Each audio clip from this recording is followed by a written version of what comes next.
नमस्कार दोस्तों, स्वागत है आप सबका आपके अपने यूट्यूब चैनल एग्ज़ाम टैबलेट में। दोस्तों, इस वीडियो में हम लोग नर्सिंग से रिलेटेड कुछ इंपॉर्टेंट एमसीक्यू क्वेश्चंस को देखेंगे, जो कि आपके एग्ज़ाम के लिए इंपॉर्टेंट हो सकते हैं। तो चलिए क्वेश्चन नंबर 1 से स्टार्ट करते हैं। Nurse will advise the mother to isolate the children with measles for. तो अगर मीज़ल्स हो जाए बच्चे को, तो माँ को कितने दिन तक आइसोलेट रखने का एडवाइस देती है नर्स? तो ऑप्शन ए में हो गया 7 दिन, या फिर ऑप्शन बी में हो गया 15 डेज़, या फिर ऑप्शन सी में हो गया 10 डेज़, या फिर ऑप्शन सी डी में हो गया 2 डेज़। तो दोस्तों, इसका जो सही जवाब है कि जो एडवाइस दिया जाता है मदर को कि आइसोलेट किया जाए बच्चे को, कितने दिन के लिए?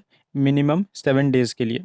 देखिए, रूबीला इसको कहा जाता है, मीज़ल्स को रूबीला भी कहा जाता है। और मीज़ल्स जो है एक बहुत ही हाईली इन्फेक्टियस वायरल डिसीज़ है, जो कि खाँसने या छींकने से या फिर टच करने से भी ये फैलता है। इसलिए इसमें क्या करते हैं, सबसे अच्छा उपाय इसका क्या है? आइसोलेट कर दिया जाता है पेशेंट को। उसके बाद जो नेक्स्ट क्वेश्चन है, in following which disease has been eradicated from all over the world.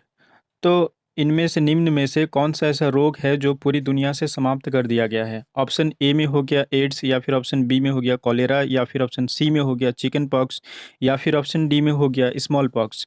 तो दोस्तों, इसका जो सही जवाब है, कौन सा बीमारी जो है, डिसीज़ है, उसको पूरी दुनिया से समाप्त कर दिया गया है? ये है स्मॉल पॉक्स। देखिए, स्मॉल पॉक्स जो है ये जनरली वेरियोला वायरस से होता है। और देखिए 1980 में ही डब्ल्यूएचओ ने क्या किया था, डिक्लेयर कर दिया था कि स्मॉल पॉक्स को पूरी दुनिया से ख़त्म कर दिया गया है। देखिए, एड्स जो है, एड्स एचआईवी वायरस से होता है। कॉलेरा जो है, कॉलेरा आपका विब्रियो कॉलेरी से होता है, जो कि एक बैक्टीरिया है। और जो चिकन पॉक्स है, ये वेरिसिला जूस्टर नामक एक वायरस होता है, इससे फैलता है ये चिकन पॉक्स। ये भी इन्फेक्टियस डिजीज़ है। उसके बाद जो नेक्स्ट क्वेश्चन है, चलिए उसको देखते हैं। Still birth rate includes babies dead after. तो स्टिल बर्थ जो होता है वो मतलब कितने वीक्स के बाद ऐसा होता है, ठीक है? तो स्टिल बर्थ में क्या होता है कि माँ के पेट में ही बच्चे का क्या हो जाता है, डेथ हो जाता है। या फिर ड्यूरिंग मतलब जो डिलीवरी होता है, डिलीवरी के दौरान भी बच्चे का क्या होता है, डेथ होता है, तो उसको स्टिल बर्थ कहा जाता है। लेकिन सबसे ज़्यादा कॉमन क्या है कि माँ के पेट में डेथ हो जाता है। तो ऐसा जो होता है, ऐसा कितने वीक्स के बाद होता है, ठीक है?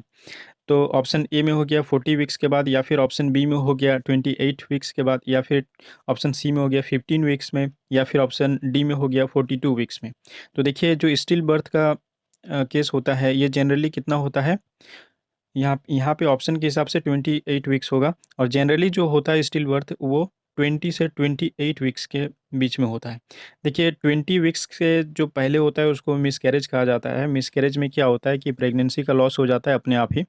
और देखिए, एक चीज़ मैंने क्या कहा कि स्टिल बर्थ डिलीवरी के ड्यूरेशन में भी हो सकता है, लेकिन वो लेस कॉमन है एज़ कम्पेयर्ड टू जो ये 20 और 28 वीक्स के बीच में जो होता है, ठीक है? तो इसलिए इसका जो सही जवाब होगा, ये ऑप्शन बी होगा 28 वीक्स। उसके बाद जो नेक्स्ट क्वेश्चन है, आशा फुल फॉर्म, आशा का फुल फॉर्म क्या होता है? ऑप्शन ए में हो गया एक्रीडेटेड सोशल हेल्थ वर्कर, या फिर ऑप्शन बी में हो गया एक्टिविस्ट सोशल हेल्थ प्रोवाइडर, या फिर ऑप्शन सी में हो गया एक्रीडेटेड सोशल हेल्थ एक्टिविस्ट, या फिर ऑप्शन डी में हो गया एसोसिएटेड सोशल हेल्थ एक्टिविस्ट। तो दोस्तों, इसका जो सही जवाब है कि आशा का जो फुल फॉर्म होता है, ये होता है एक्रीडेटेड सोशल हेल्थ एक्टिविस्ट। उसके बाद जो नेक्स्ट क्वेश्चन है, chicken pox is caused due to infection. Chicken pox संक्रमण किसके संक्रमण के कारण होता है? ऑप्शन ए में हो गया बैक्टीरिया, या फिर ऑप्शन बी में हो गया फंगी, या फिर ऑप्शन सी में हो गया वायरस, या फिर ऑप्शन डी में हो गया प्रोटोजोआ। तो दोस्तों, इसका जो सही जवाब है, ये है वायरस। देखिए, चिकन पॉक्स जो होता है, ये वेरिसिला जूस्टर नामक वायरस से होता है, ठीक है? उसके बाद जो नेक्स्ट क्वेश्चन है, मीजल्स वैक्सीन इज। तो खसरे का जो टीका होता है वो क्या होता है? ऑप्शन ए में हो गया लाइव वायरल वैक्सीन, या फिर लाइव बैक्टीरियल वैक्सीन, या फिर किल्ड वायरल वैक्सीन, या फिर किल्ड बैक्टीरियल वैक्सीन। तो दोस्तों, इसका जो सही जवाब है कि जो मीजल्स का मतलब खसरे का जो टीका है, वो क्या है? एक लाइव वायरल वैक्सीन है। उसके बाद जो नेक्स्ट क्वेश्चन है, polio is mainly infection of. तो पोलियो में मुख्य रूप से किसका संक्रमण होता है? ऑप्शन ए में हो गया मैस्कुलर सिस्टम, या फिर ऑप्शन बी में हो गया रेस्पिरेटरी ट्रैक्ट, या फिर ऑप्शन सी में हो गया सेंट्रल नर्वस सिस्टम, या फिर ऑल ऑफ द अबव। तो दोस्तों इसका जो सही जवाब है कि पोलियो में जो मेनली संक्रमण होता है वो किसका होता है, सेंट्रल नर्वस सिस्टम का होता है। देखिए, पोलियो भी एक क्या है, इन्फेक्टियस डिसीज़ है और जो कि वायरस से होता है, ठीक है? तो इसमें क्या होता है कि सेंट्रल नर्वस सिस्टम में क्या होता है, संक्रमण हो जाता है, इन्फेक्शन हो जाता है और कभी-कभी पैरालिसिस भी हो जाता है पोलियो के कारण।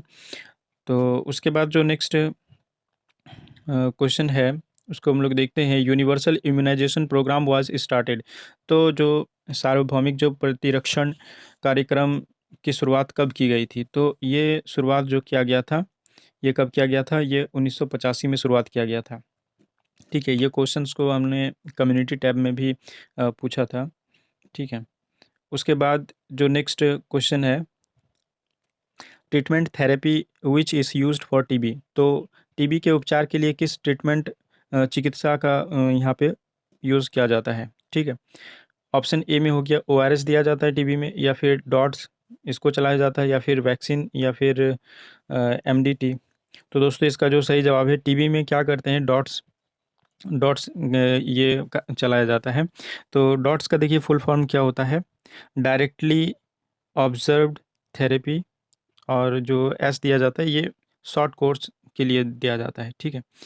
तो टीबी के उपचार के लिए कौन सा चिकित्सा किया जाता है, डॉट्स किया जाता है, ठीक है। उसके बाद जो नेक्स्ट क्वेश्चन है, BCG vaccine is given at. तो बीसीजी का वैक्सीन कब दिया जाता है? ऑप्शन ए में हो गया 9 मंथ में, या फिर ऑप्शन बी में हो गया 12th मंथ में, या फिर ऑप्शन सी में हो गया एट बर्थ, या फिर ऑप्शन डी में हो गया 5 ईयर्स।